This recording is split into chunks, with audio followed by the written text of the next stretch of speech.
पूरा का पूरा चैप्टर 2 का चैप्टर 2 क्या है हमारा बहुपद या पॉलीनोमियल। बहुपद बेटा बहुपद का मतलब क्या होता है? जिसमें एक से अधिक पद होते हैं उसे हम क्या कहते हैं? बहुपद। जिसमें भी एक से अधिक पद होते हैं उसे क्या कहते हैं? बहुपद। बहुपद कितने प्रकार के होते हैं बेटा? तो पहला तो होता है रेखीय बहुपद, लीनियर पॉलीनोमियल। दूसरा होता है बेटा द्विघाती बहुपद, और तीसरा होता है हमारा त्रिघाती बहुपद। तीनों के बारे में समझ ले बेटा। रेखीय बहुपद क्या होता है? तो बेटा जिसमें चर की अधिकतम घात 1 हो, जिसमें चर की वेरिएबल की जो पावर है वो कितनी हो? 1 हो। जैसे वेरिएबल क्या हो सकते हैं? x, y, z, u, v, ये सारे के सारे क्या है? हमारे चर है।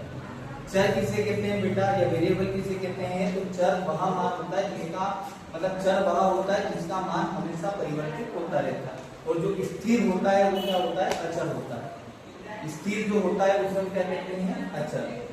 ठीक है। और जो बेटा जिसका मान परिवर्तित होता रहता है उसे हम क्या कहते हैं? चर कहते हैं। चर क्या होते हैं? x, y, z, u, v, 26 के 26 अक्षर जो होते हैं बेटा वो सारे के सारे हमारे क्या होते हैं? चर होते हैं। ठीक है, चर। अब इसमें रेखीय बहुपद, तो रेखीय बहुपद जिसमें बेटा चर की अधिकतम घात कितनी होती है? 1 होती है, उसे हम क्या कहते हैं? रेखीय बहुपद कहते हैं।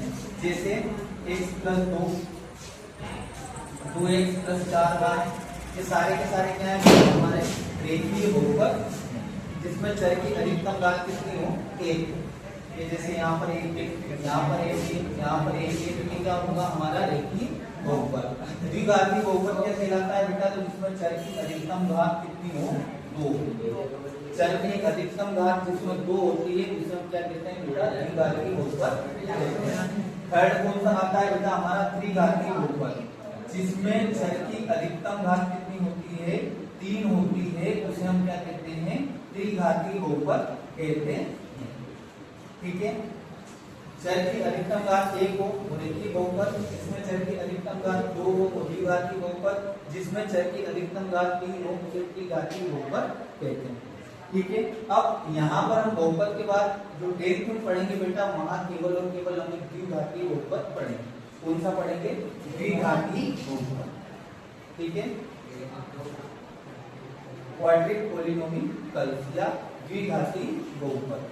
अब द्विघाती बहुपद का बेटा जो द्विघाती बहुपद होता है उसका जो जनरल फॉर्म होती है, विशिष्ट रूप होता है, वो क्या होता है? ax² + bx + c। ठीक है, हमें इस रूप में सारे के सारे सवाल मिलेंगे, इस रूप में ax² + bx + c के रूप में। ठीक है, और इन्हें हमें हल करना है, और इसमें निकालना क्या क्या है? तो फर्स्ट हमें निकालना है इसमें शून्य, जिसे हम जीरोस कहते हैं। अब शून्य क्या होता है बेटा? तो पहले के जमाने में क्या होता था बेटा? पहले के जमाने में क्या होता था? नाम आचरण को देख के रखा जाता था। जैसे किसी का नाम गोविंद, जैसे किसी का नाम गोविंद है तो वो भगवान कृष्ण की तरह होगा, वो भगवान कृष्ण की तरह दिखता होगा बचपन में, इसलिए उसका नाम क्या रख दिया? गोविंद रख दिया। कोई अब किसी का नाम अशोक है, ठीक है, तो सम्राट अशोक की तरह शुरू से होगा, इसलिए उसका नाम क्या रख दिया? अशोक रख दिया। किसी का नाम क्या रख दिया? मांगीलाल रख दिया। तो बेटा वो जैसे मेहमान ईमान आते होंगे, सुनना, मेहमान ईमान आते होंगे तो पैसा तो आगे बाजू आते हो, पैसा दे दो। ठीक है, तो वो क्या हुआ? उसका नाम क्या हो गया? मांगी हो, मांग्या से मांगीलाल। तो बेटा उसी तरह से बहुपद में एक शून्य होता है। बहुपद में क्या होता है? शून्य होता है। और शून्य का काम क्या होता है बेटा? तो शून्य का केवल और केवल एक ही काम होता है कि वो पूरे बहुपद को क्या बना देता है? शून्य बना देता है। x का वह मान जो पूरे बहुपद को शून्य बना दे उसे हम क्या कहते हैं? शून्य कहते हैं। बहुपद में x का या y का या किसी भी चर का वह मान जो पूरे बहुपद को क्या बना दे? शून्य बना दे, उसे हम क्या कहते हैं? शून्य कहते हैं। x का कोई भी मान निकालो, अगर वहां जाके बहुपद में हम रखेंगे तो पूरे बहुपद को क्या बना देगा? शून्य बना देगा, इसलिए इसे क्या कहा जाता है? शून्य कहा जाता है। शून्य निकालने के तरीके कौन से हैं बेटा? तो यहाँ तो हम केवल एक ही तरीका पढ़ेंगे, वो क्या है? गुणनखंड। और दूसरा होता है बेटा ग्राफ। वैसे एक तो होता है गुणनखंड और दूसरा होता है ग्राफ आलेख। अब गुणनखंड कैसे, तो बेटा जो भी हमें बहुपद दिया होगा उसके हम गुणनखंड करेंगे, फैक्टराइजेशन करेंगे, जिससे हमें x के, अब ये द्विघाती बहुपद पढ़ेंगे हम, तो जिससे हमें x के कितने मिलेंगे, 2 मिलेंगे, x के 2 मान मिलेंगे। द्विघाती बहुपद है तो x के 2 मान होंगे, त्रिघाती है तो x के 3 मान होंगे। ठीक है, तो कितने मिलेंगे, हमें 2 मान मिलेंगे और वो दोनों ही उसके शून्य गुण। दूसरा होता है बेटा ग्राफ विधि। तो ग्राफ में क्या होता है, इस तरह का कोई भी ग्राफ बना, ये इस तरह का कोई ग्राफ बना होता है और यहाँ से जैसे इसे इस तरह से निकाल लिया। अब अगर ये एक क्या है, लाइन है या एक वक्र है, इसको इस तरह से निकाल दिया तो बेटा ये एक अक्ष को, बेटा ये एक अक्ष होता है, ये y अक्ष होता है, ये x बेस होता है और ये y बेस होता है। तो बेटा ये x अक्ष को जितनी जगह पर प्रतिच्छेद करेगा, x अक्ष को जितनी जगह पर प्रतिच्छेद करेगा बहुपद के उतने ही शून्य होंगे। जैसे यहाँ पर करा प्रतिच्छेद 1, 2 और 3, इसके कितने शून्य के बेटा, 3 शून्य, जिसमें 2 तो ऋणात्मक होंगे और 1 धनात्मक होंगे। अगर इस तरह से कोई ये ग्राफ बना हुआ है, जैसे यहाँ पर इस तरह से काट दिया गया है, तो यहाँ पर कितने शून्य के, 2, और दोनों के दोनों शून्य कैसे हैं, ऋणात्मक। जैसे x प्लस 2 बराबर 0 है, इस x को उधर लेके गए, x बराबर -2, मतलब ये x का मान तो है -2, लेकिन ये कहाँ है, ऋणात्मक साइड में।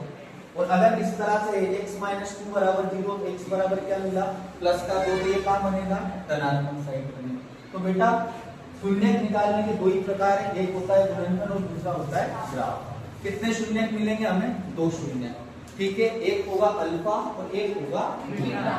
अब शून्य निकाल लेंगे गुणनखंड विधि से। शून्य निकालने के बाद बेटा